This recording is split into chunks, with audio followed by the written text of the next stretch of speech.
Coaches, Rick Stewart of All Access Coaching. I'm really excited to bring you this free video, and make sure you hit the subscribe and like button down below. It gives us valuable data as far as what coaches want. And also, if I can get to 1,000 subscribers, I'll start doing weekly YouTube clinics for free. And if you hit the like and subscribe button, you'll get notified when we upload new content. We're uploading 3 or 4 videos every week. Here's some benefits of why run pass option or RPO would help your team. Very first thing is it puts perimeter players in a bind. Perimeter players, meaning, are they going to be dedicated to being pass first, run second, or are they going to have to squeeze the box and be dual players and put them in conflict where they're going to have to play the run, but we're going to be able to throw a pass outside of them or behind them. Okay? The second thing is it's already installed once our base offense is installed. So as I mentioned in the previous slide, was the quick game is something that we do right at the beginning of the year. We also are doing our base run where we're leaving somebody unblocked and reading them. We take those two things that we've been practicing with our receivers and quarterbacks and with our quarterbacks, running backs, and offensive line, and we can marry them without having to teach either group something new. So that's a big part of what we're doing. Again, less is more, and we find different ways to incorporate or involve different aspects of our offense so that we don't have to put new stuff in. The third one is it gives us the best of both worlds, run and pass, where the defense is always wrong. The next one, it eliminates the need for teaching complex protections and installing additional play action. So one of the things that I really love about it is we don't have to necessarily teach an aggressive pass protection to our offensive line like we would in the quick game when we're in gun, because we can just pair up the quick game with our run game, and that gives us an aggressive pass protection scheme with our offensive line. Okay? The next one is the QB is still a threat in our run game, even though he doesn't pose a threat to run the ball. So we've had some years where our quarterback is not the greatest runner. This now makes him a threat in the run game because he can see what the defense is doing and make them wrong. So some defenses will play 5 in the box because they know that your quarterback's not necessarily a threat to run the ball. Or they'll squeeze an extra defender with the 6th guy in the box because he's not a threat to run the ball. And now when they bring that 6th player in the box, that opens up somebody in the pass game. So that's one of the other reasons why we love RPOs. And then lastly, we believe that it still poses a curveball to the defense. Defenders are getting constant false reads in the run game. So when they have, whether it's a second or third level player reading an offensive line, and they're almost always going to get a false read and have to dedicate themselves to the run game. Otherwise, what they're going to do is they're going to focus on being secondary run support and give us a great opportunity to run the ball. A lot of coaches get overwhelmed with how much RPO should we run? And I've seen coaches that have given a testament that they've literally had every run play that they have has an RPO attached to it. And I've seen coaches on the other end where they do very little. And I think it really depends on how much you are ready to install and how much your players can handle. And we have had points where we've had some years where we've been heavy RPO, and then other years where there's only certain aspects of our offense that we want RPO. Again, it depends on the comfort level of the coach that's installing it, and then also on how much your players can handle. All right? But one of the great things is it's something that we're already doing so that we don't have to add it to our playbook. It's very inexpensive. Rather than spending time installing all these new plays and new concepts, these are things that we already do. We'll only, like I said, we'll only give the quarterback what he can handle. And there's endless possibilities of route concepts, I believe, in terms of what you can do. So you can do first level RPOs, which are screens, bubble screens, quick screens, now screens, smoke screens. You can do second level RPOs, which are slants, hitches, and essentially the quick game. And coaches are now incorporating third level RPOs where they're throwing down the field and they're taking shots with their RPOs. So some concepts that we used to include would be first level RPOs. As I mentioned, those are our fast screens. So we categorize them as now, quicks, and bingos. Second level RPOs are any time that we would incorporate our quick game concepts to our run game. And then the third level RPOs would be what we call green light, where we're giving the quarterback if we see some sort of man-to-man or press look, and it gives us an opportunity to get the ball downfield.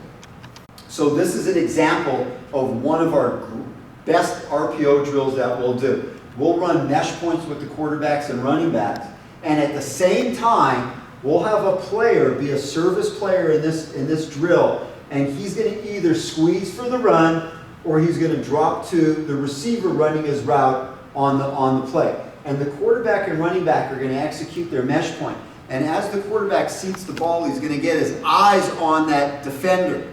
He's going to be the key. And if that defender squeezes the box, the ball's coming out, the running back's going to run and stay on his track, and the ball's going to come out and he's going to throw, whether it's the slant or the hitch or whatever route you want to incorporate. And then if that player stays outside, we're going to finish with executing the run, and then as our hands come out, we're going to finish by simulating a throw to that player. Next one we like to work is as a half line.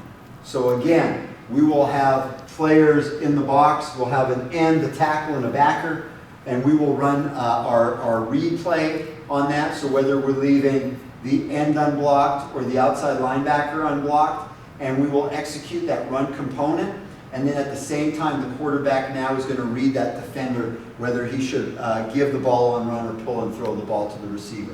And we can work this with both one receiver, two receivers, or three receivers. It's very important that when you're doing this, you have answers built in. So generally, you get 5 in the box, you should be running the football. Okay, you outnumber them. You outnumber them when you include the quarterback. So if you have the offensive line and the running back, that's 5-on-5 blockers. The running back, if the quarterback was carrying the ball, would be a bonus, but you at least match up, and you should be able to get yards every time you do that. The second one is versus 6 in the box. Anytime you have 6 in the box, there's going to be one player that's unblocked, and now we're into our true RPO. Depending on what that player does, the quarterback's going to do a variety of things. So if that player is an outside player or a linebacker, he's going to read him. If he squeezes the box, he's going to throw. If he stays outside, we're going to give. Okay. Or the other thing is, if that player's the end and he squeezes, now we're going to pull the ball, and the quarterback's going to be running, and we're going to read another player on the perimeter, whether we should throw, which used to be the pitch, or we're going to keep the ball and continue running.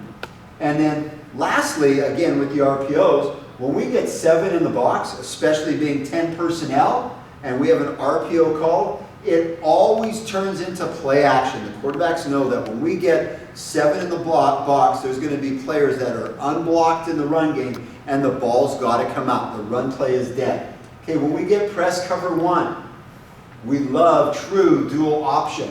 Okay, dual option where we're leaving somebody unblocked at the line of scrimmage, and then in behind it we like running verts, slants to a single receiver, or we're going to check to a jailbreak screen. So now we're looking back to a single receiver side where we have no alley player, okay, and it's clean, okay, in the alley, and we love reading that defensive end on that side, and that gives us a great opportunity to run the slant to that single receiver side, or if we were playing versus man cover 1 to a trip side, we would love running our jailbreak screen. If we get press cover 0, we're looking for mismatches. So the same thing, we're looking at running verts, slants to our single receiver, or man beaters, and then lastly, checking to jailbreak screen. So we feel that when we run our RPO, we have answers that are already built in. 5 in the box, we're running the ball. 6 in the box, now it turns into true RPO, where we're going to read that player that's unblocked. And when we get 7 guys in the box, we've got to throw the ball, the run is dead. 7 in the box, we're now going back down to the bottom here and running one of these things. We're predominantly 2x2, 3x1, or some sort of structure that would resemble that. So I'm going to present these videos in that format. So here's an example of us running the zone read RPO out of 2x2.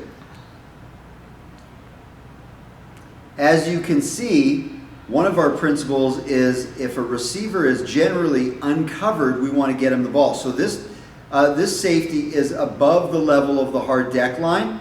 This linebacker is into the box, so he's not within 5 yards from this receiver. He's committed to the box. So the quarterback understands that when we have a receiver that's uncovered, we're generally going to get him the ball. So watch the quarterback disengage, and then he gets the ball out. We just run a stick route, and the receiver does a great job with the run after catch. Players like that linebacker are considered dual conflict. So he's responsible for the B gap in run, and then if he sees the pass, he's responsible for seam to curl area. Well, he's going to get a run read, so he's always going to be wrong as far as the RPO goes on his side.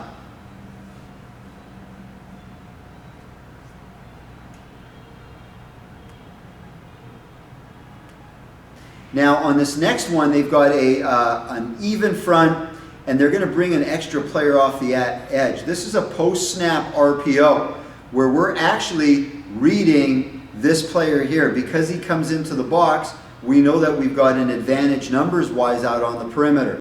Coaches, I really hope you got some great information from that YouTube video. Again, hit the subscribe and like button down below. It gives us valuable data. And if I get to 1,000 subscribers, I'll do free YouTube clinics. And you also get notified when I'm doing those YouTube clinics and when I upload new content to this channel. Thanks for watching, coaches.